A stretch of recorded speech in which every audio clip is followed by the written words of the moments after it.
कधी झालो तुझा मी, कधी झालो तुझा मी, हे मला माहीतही नाही. कधी झालो तुझा मी, हे मला माहीतही नाही. तशा मी वेगळ्या नोंदी, तशा मी वेगळ्या नोंदी कधी ठेवीतही नाही.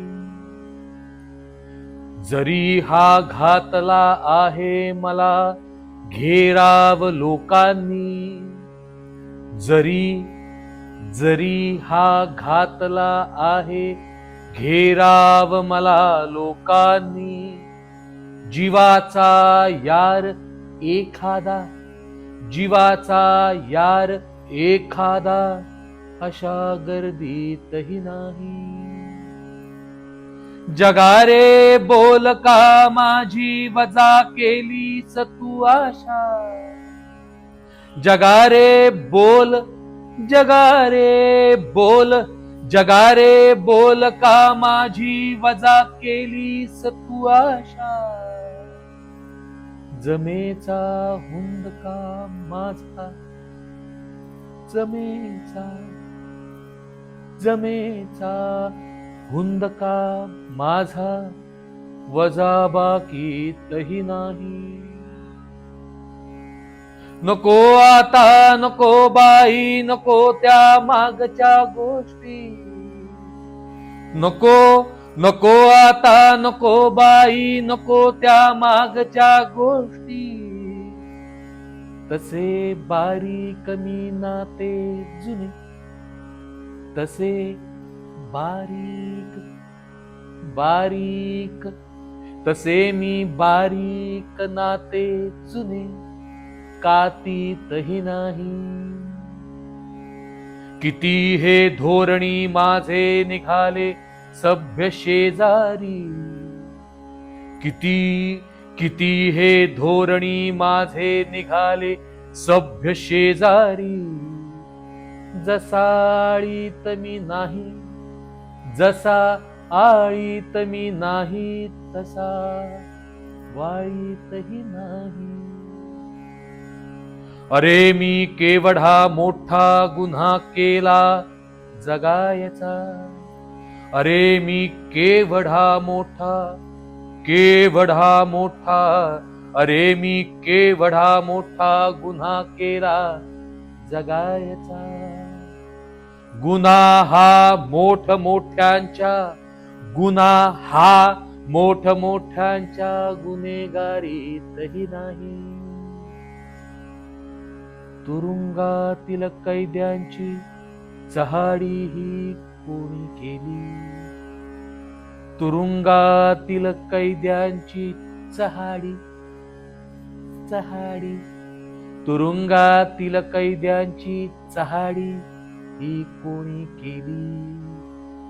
कुणाचा कान ऐकाया, कुणाचा कान ऐकाया उभा भिंतीतही नाही. मला तू सोसवेनासा दगा दे रे दगा बाजा. मला तू सोसवेनासा, सोसवेनासा, मला तू सोसवेनासा दगा दे रे दगा बाजा. दगा हा कोणता, दगा हा, दगा हा कोणता, नेकी दगाबाजीतही नाही. मला ही जिंदगानीची नशा आता पुरे झाली. मला ही जिंदगानीची नशा, मला ही जिंदगानीची नशा, मला ही जिंदगानीची नशा आता पुरे झाली.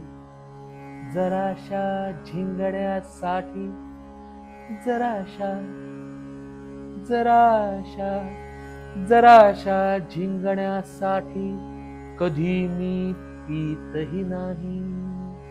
कधी झालो तुझा मी, हे मला माहीतही नाही. तशा मी वेगळ्या नोंदी, तशा मी वेगळ्या नोंदी कधी ठेवीतही नाही.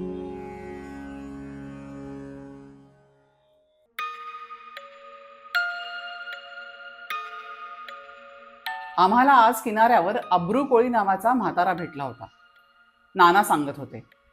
तो आम्हाला एका पायवाटेने माळरानावर घेऊन आला. माळाचं नाव बहिणींचा माळ आहे असे तो म्हणत होता आणि माळावरचे 3 मोठे मोठे खडक 3 बहिणींचे खडक म्हणून दाखवत होता. पण कितीही खोदून विचारलं तर तो अधिक काहीच सांगेना. असं वाटत होतं की तो घाबरलेला आहे. घाबरून राहिलं की जीव वाचतो म्हणतात. पण हे बहिणींचा माळ हे प्रकरण आहे तरी काय? त्यामागे काहीतरी गोष्ट किंवा दंतकथा किंवा प्रवाद नक्कीच असेल ना. वैद्य पती पत्नी दोघेही त्याच गावात लहानाचे मोठे झाले होते. मी लहान होते तेव्हाच सांगते. वैद्यबाई म्हणाल्या, तेव्हा आम्ही असं ऐकलं होतं की खूप खूप पूर्वी इथल्या खोताला 3 मुली होत्या. आई लहानपणीच गेली होती त्यांची, त्यामुळे त्या बिघडल्या होत्या. रात्रीच्या चोरून चोरून त्यांच्या यारांना भेटायला समुद्राच्या किनाऱ्यावर जायच्या. खोतांनी देवीकडे साकडं घातलं, पण तरीही त्या ऐकेनात. शेवटी देवीच्या शापानं त्यांची शिळा होऊन माळरानावर पडल्यात त्या. पण अजूनही त्यांना त्यांच्या पापाचा पश्चाताप होत नाही. अजूनही त्या त्यांच्या ठराविक तिथीला रात्रीच्या समुद्र किनाऱ्यावर जातातच. अहो, रामायणातल्या शिळा झालेल्या अहिल्यासारखीच कथा. अहो, या बायकांच्या गप्पा. वैद्य मोठ्याने हसत म्हणाले, कसल्या खोताच्या मुली आणि कसलं समुद्र स्नान. अगदी मंतरलेला असला तरी खडक शेवटी पाण्यात बुडणारच की. इथे कुठला राम आला आहे फत्तर सागरावर तरंगत ठेवायला. अहो, पण मग या दंतकथेमागे काय हकीकत असावी? नानासाहेब, मी गावात गेली 50 वर्ष राहतोय. हजारो लोकांशी यावर बोललो असेल मी. 3 बहिणी होत्या, त्यांचे फत्तर झाले, यावर सर्वांचंच एकमत आहे. त्यामागचे वेगवेगळे इतिहासही सांगितले जातात. आपण सर्वात जास्त प्रचलित कथा आहे ती ही. 3 बहिणी किनाऱ्यावरून गावाकडे येत होत्या. माळरानावर आल्या आणि त्यांना अचानक वादळी पावसानं गाठलं. गारांच्या गारपिटीत त्या सापडल्या. ते माळरान सुरुवातीपासूनच ओसाड उजाड होतं, नापीक होतं. त्याची कीर्ती चांगली नव्हती. दुसऱ्या दिवशी सकाळी त्या 3घींना शोधायला गेलेल्या सगळ्यांना त्यांचे खडक झालेले दिसले. अहो, पण नुसती रात्र माळरानात काढल्याने? ते नुसतं माळरान नाहीये, हेच तर विशेष आहे. म्हणून तर माळरानावर कोणी जात नाही. बहिणींचा माळ हे नाव त्याला एवढ्यात पडलं. त्याआधी त्याचं नाव वेगळंच होतं. दगडखाई म्हणत असत त्याला. आता त्या नावाचं कारण मात्र मला विचारू नका. आणि या 3 बहिणी किनाऱ्यावर कशासाठी जातात माहितीये का? अंगावरचा दगड पाण्याने धुपून जावा यासाठी. तशा त्या अजाणताच त्या पिंजऱ्यात सापडल्या की नाही, म्हणूनच त्यांना थोडी मोकळीक मिळावी म्हणून हे. वर्षातल्या काही ठराविक रात्री त्यांना हालचाल शक्य असते. नुसत्या पाण्याने एवढा फत्तर धुपून जायला शतकानुशतके लागतील नाही का? कदाचित एकदा किनाऱ्यावर पोहोचल्या की त्या एकमेकांना टकराई देत असतील.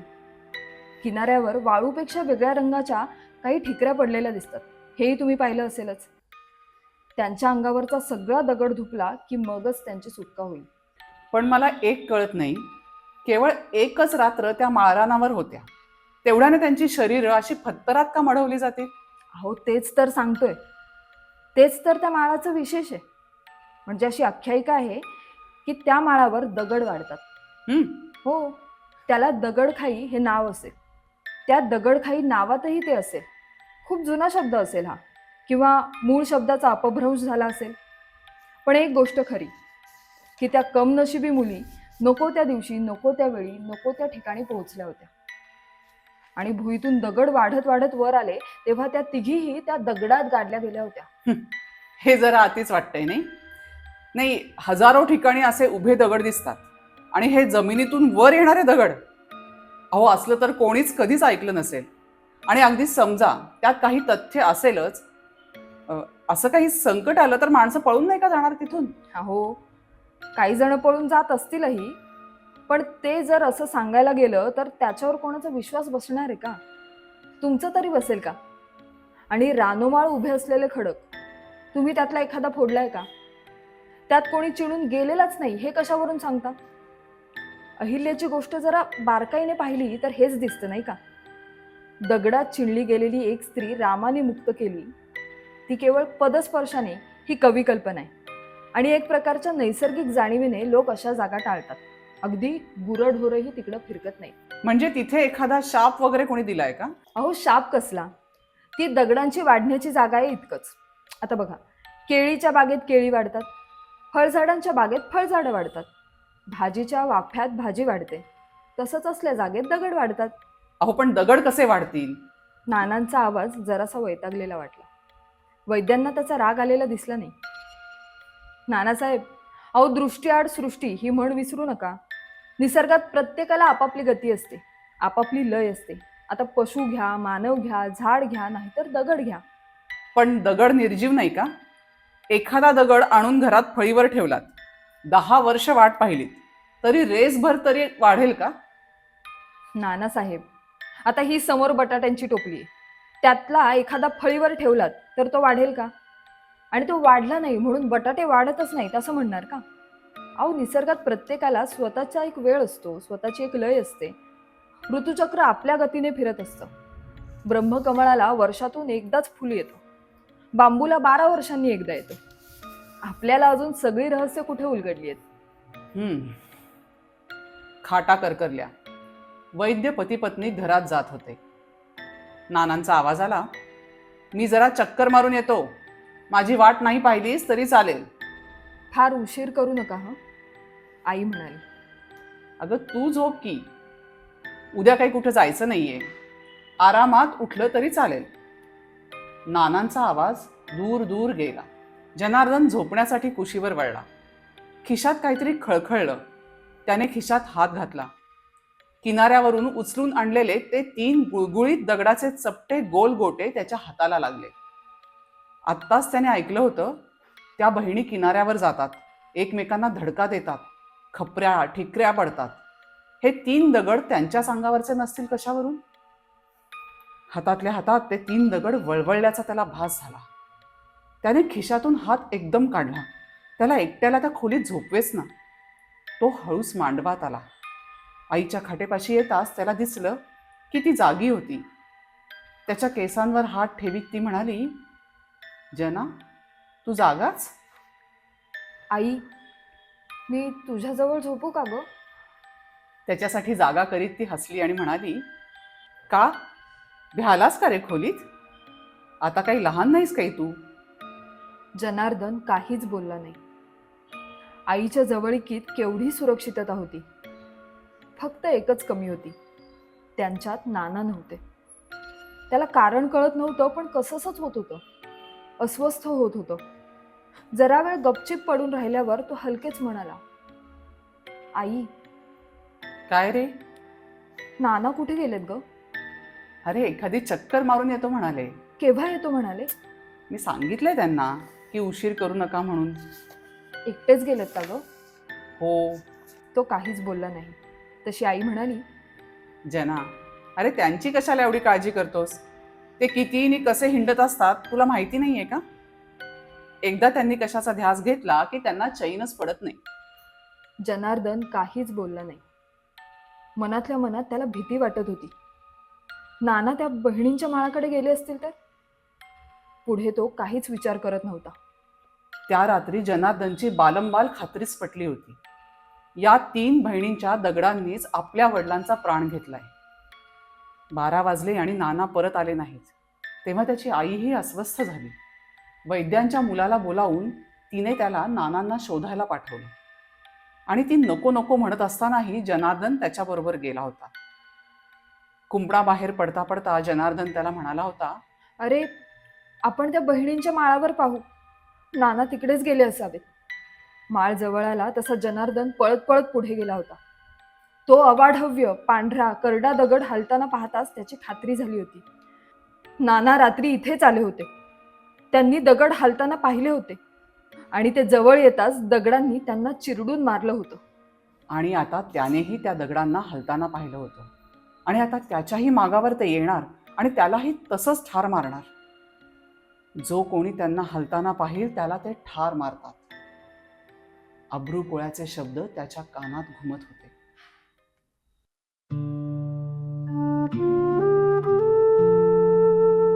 एका प्रसन्न प्रातःकाली उर्मिला अयोध्येच्या राजोद्यानात फिरत होती. त्या बागेतील पिवळ्या रंगाची फुले तिला विशेष आवडत असे. पिवळा रंग फुलांवर जितका खुलतो तितका कुठेच खुलत नाही असे तिला वाटायचे. उर्मिला तिच्या आवडत्या पिवळ्या फुलांजवळ येऊन बसली. तिने लाल रंगाचे अधर्य परिधान केले होते, कानात सोन्याची कुंडलं आणि कपाळावर कुंकू. पिवळ्या फुलांजवळील एका पाषाणावर बसलेली उर्मिला फुलांच्या बाजूला किंचित वाकून फुलांशी बोलत होती. त्या फुलांशी बोलण्यात तिचा वेळ जात असे, करमणूक होत असे. ती अधिकाधिक सकारात्मक विचार करण्याचा प्रयत्न करत असे. तिला माणसांशी बोलण्यात रस नव्हता. तिला फुलांशी बोलूनच आनंद लाभत असे. तिने एकांतात तिचे विश्व थाटले होते. तुम्हाला ठाऊक आहे का, काल मांडवी, श्रुतकीर्ती आणि झुळूक माझी थट्टा करत होत्या. कशावरून? फुलांनो, ऐन तारुण्यात असलेल्या युवतीचा एकाच विषयावरनं थट्टा केली जाते, तेही तुम्हाला माहित नाही. मग या राजोद्यानात बसून तुम्ही लोकांचे व्यवहार धड पाहिलेच नाहीत. असो, तुमचं तसं वयही कमीच आहे. 1-2 दिवसांच्या आयुष्यात तुम्ही काय काय कराल? बरं, मी काय म्हणत होते? हा, त्या माझी थट्टा करत होत्या. मला कन्यारत्न होईल की पुत्ररत्न असा विषय सुरू होता. तुम्ही असे का अवघडतात? बघता बघता एकांतवासाची 7 वर्षे लोटली. यावरूनच विषय निघाला की आता 7 वर्षांनी सर्वांचे संसार पुन्हा सुरू होणार आहे. माझ्या मनात प्रथम सीताताईचाच विचार आला. त्यानंतर मी स्वतःच्या अंतःकरणात डोकावून पाहिले. मग मला तिथे काय दिसले सांगू? कुणालाही सांगू नका.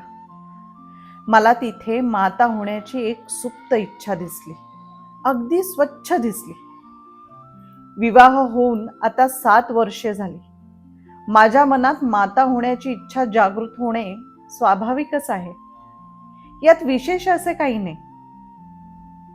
माझे काही वेगळेपण असेल तर ते हेच की मी इच्छा असूनही नाथांसोबत नसल्याने पुढची 7 वर्षे माता होऊ शकणार नाही. पण निसर्गाची कृपा आहे की माता होण्यासाठी त्यांनी मुबलक वेळ दिला.